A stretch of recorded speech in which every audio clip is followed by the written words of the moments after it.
RJD के साथ India line के साथ मिलकर एनडीए को रोका जा सकता है? देखिए, पूरे देश में दो ही गठबंधन है। ये तो सर्वविदित है, पूरे देश में दो गठबंधन है, अकेले कोई चना भार नहीं खोलता है। भाजपा इतनी बड़ी पार्टी है जो 24 दल के गठबंधन से पार्टी चल रही है, जो विश्व स्तर की पार्टी है। तो हम लोगों का एक छोटा दल है, तो निश्चित रूप से एनडीए गठबंधन को परास्त करने के लिए इंडिया गठबंधन को मजबूत करना होगा।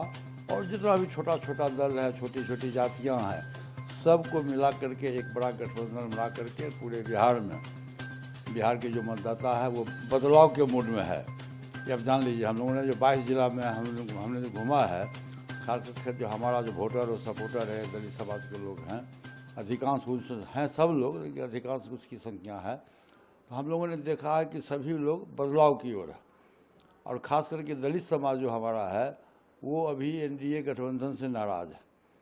आपने देखा होगा कि ऐसे 2 महीना पहले लोकसभा में माननीय गृह मंत्री जी का जो बयान आया, बाबा साहब भीमराव अम्बेडकर को अपमानजनक शब्द का उन्होंने इस्तेमाल किया। आज पूरा देश से मना रहा, बाबा साहब भीमराव अम्बेडकर की जयंती मना रहा, लेकिन उसका असल उत्तराधिकारी, असल अधिकार हम लोग को है। चूँकि हम लोग दलित परिवार से आते हैं, बाबा साहब भीमराव अम्बेडकर का जो सपना था कि समाज के शोषित, पीड़ित, दलित, सामाजिक दृष्टिकोण से, आर्थिक दृष्टिकोण से, शैक्षणिक दृष्टिकोण से जो दल, जो जात कमज़ोर है, उसको समान कोटा में हम कैसे लावें, उसी के आधार पर संविधान में आरक्षण की सुविधा दी गई।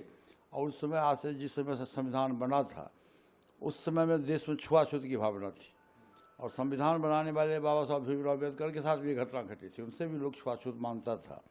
तो उस खाई को बराबर करने के लिए उन्होंने देश में आरक्षण की सुविधा दी और ये कहा कि जब तक हम सामान्य कोटि के स्तर पर नहीं पहुंचते हैं, तब तक ये आरक्षण की सुविधा मिलनी चाहिए। तो ये बाबा साहब भीमराव अम्बेडकर का सोच था। लेकिन आज तक जो भी दूसरे दल के लोग जो बाबा साहब भीमराव अम्बेडकर की जयंती मना रहे हैं, वो पार्लियामेंट में उसका विरोध कर रहे हैं, तो हंसना और गाल फुलाना एक साथ नहीं चलेगा। आपने पार्लियामेंट में अपमानजनक शब्द का इस्तेमाल किया और पूरे देश में घूम करके बाबा साहब की जयंती मना रहे हैं, ये उचित नहीं है, ये दिखावा है, मात्र वोट की राजनीति है।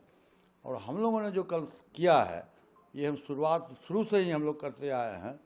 जब से हमारी पार्टी बनी है, 2020 से पार्टी बनी है, उस समय से लेकर आज तक प्रत्येक साल हम लोग बाबा साहब भीमराव अम्बेडकर जी का जयंती मनाते हैं और उनको हम लोग सम्मान के साथ, आदर के साथ इस भगवान मानते हैं। ये हमारी पार्टी का आइडियोलॉजी है। नीतीश जी को लेकर सवाल है कि बीजेपी कह रहे हैं, कह रहे उन्हें एडजस्ट कर लिया बीजेपी में, जिस तरीके से उनके स्वास्थ्य को लेकर क्या लगता है? देखिए, ये तो सर्वविदित है, आपको भी मालूम है, पूरे बिहार के लोगों को मालूम है कि आदरणीय नीतीश कुमार जी की जो आज स्थिति है वो मानसिक रूप से सुरक्षित नहीं है, मानसिक रूप से सही नहीं है। और जो उनका एक्शन होता है कभी कभी सभा में, मीटिंग में, किसी को बाला पहना देना, किसी को पैर छू के प्रणाम करना, तो इससे साफ जाहिर होता है कि ये मानसिक रूप से सही नहीं, स्वस्थ नहीं है। और बीजेपी का तो आपने उदाहरण देखा है कि महाराष्ट्र में क्या हुआ। महाराष्ट्र में जिसके नेतृत्व में चुनाव लड़ा गया, सहयोगी दल के नेतृत्व में चुनाव लड़ा गया, और जब समय आया तो उसको हटा करके भाजपा अपना मुख्यमंत्री को उम्मीदवार दिया। तो मुझको लगता है 100% भाजपा के द्वारा ये खेल खेला जाएगा। चुनाव के बाद अभी चुनाव लड़ा जाएगा नीतीश जी के नेतृत्व में, नीतीश जी के नाम पर। और जब चुनाव के बाद यदि बहुमत मिलेगा, उसे बहुमत मिलने की संभावना नहीं है, यदि बहुमत मिलेगा तो निश्चित रूप से महाराष्ट्र की पुनरावृत्ति होगी। चैनल को like, comment, share and subscribe जरूर करें।